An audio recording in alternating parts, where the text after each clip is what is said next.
जय श्री कृष्ण मित्रों आज आपको हम बताने जा रहे हैं इस वर्ष 2022 में होलिका दहन का शुभ मुहूर्त क्या रहेगा। तो मित्रों आप सभी का बहुत बहुत स्वागत है आपके अपने ही चैनल एस्ट्रो गुरुजी में। यदि आपने अभी तक हमारे चैनल को सब्सक्राइब यदि नहीं किया हो तो अभी सब्सक्राइब कर लें और बेल आइकन को अवश्य दबाएं, जिससे हमारे अगले आने वाले नए वीडियो की नोटिफिकेशन सबसे पहले आपके पास पहुंचे। आप नित्य नई ज्ञानवर्धक जानकारियां व नित्य का राशिफल हमारे चैनल से प्राप्त करते रहें। तो दिनांक 10 मार्च 2022 को होलाष्टक आरंभ हो जाएंगे और 18 मार्च को होलिका मनाई जाएगी। इस बार एक अच्छी बात यह है कि होली शुक्रवार के दिन पड़ रही है, यानी होली के अगले 2 दिन वीकेंड रहेगा। आप इस छुट्टी में आराम से त्यौहार मना सकेंगे। रंग वाली होली खेलने से एक दिन पहले होलिका दहन मनाने की परंपरा होती है। इस दिन को बुराई पर अच्छाई की जीत के रूप में मनाया जाता है।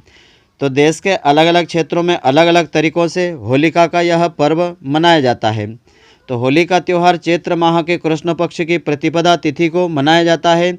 इस बार होली 18 मार्च 2022 को मनाई जाएगी।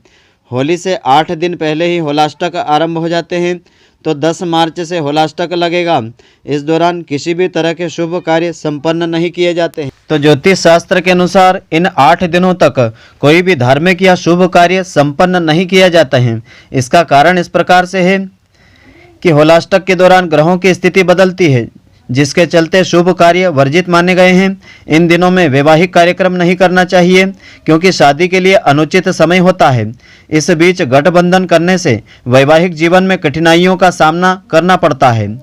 इसके अलावा होलाष्टक में नए घर में प्रवेश भी नहीं करना चाहिए। ऐसा करने से घर में बरकत नहीं होती है। इससे माता लक्ष्मी जी भी रूठ जाती है, घर में दरिद्रता का वास होता है।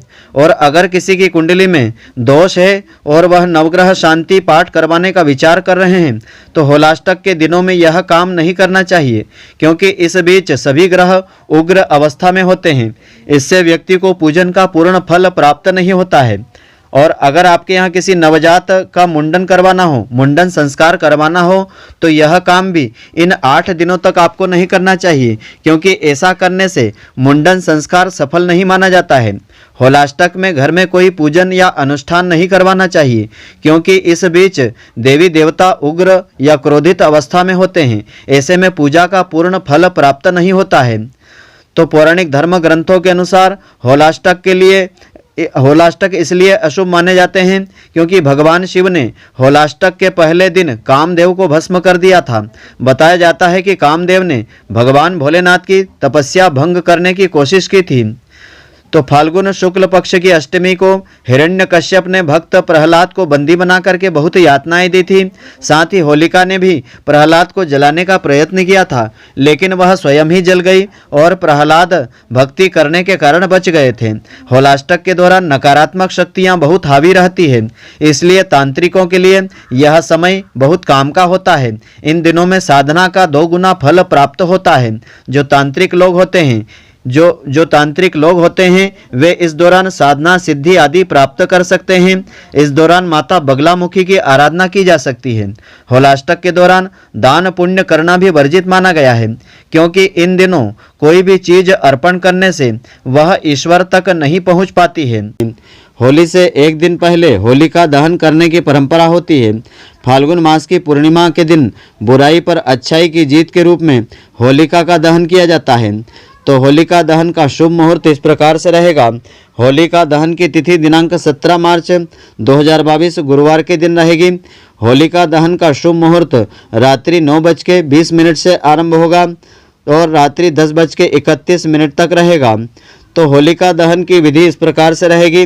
होलिका दहन में किसी पेड़ की शाखा को जमीन में गाड़ करके उसे चारों तरफ से लकड़ी, कंडे या उपले से ढक देना चाहिए। इन सारी चीज़ों को शुभ मुहूर्त में जलाया जाता है। इसमें छेद वाले गोबर के उपले, गेहूं की नई बालियां और उबटन डाले जाते हैं।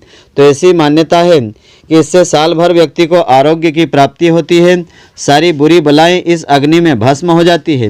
होलिका दहन पर लकड़ी की राख को घर में ला करके उससे तिलक करने की परंपरा होती है। होलिका दहन को कई जगह छोटी होली भी कहा जाता है। तो देश के अलग अलग क्षेत्रों में अलग अलग तरीकों से होलिका का पर्व मनाया जाता है। मध्य प्रदेश के मालवा अंचल में होली के 5वें दिन रंग पंचमी का पर्व होता है। यह मुख्य होली से भी अधिक जोर शोर से मनाया जाता है और ब्रज क्षेत्र की होली पूरे भारत में मशहूर होती है। तो होली से जुड़ी कथा एक प्रचलित है। तो इस कथा के अनुसार हम जान सकते हैं कि होलिका का क्या महत्व होता है, होलिका दहन क्यों की जाती है।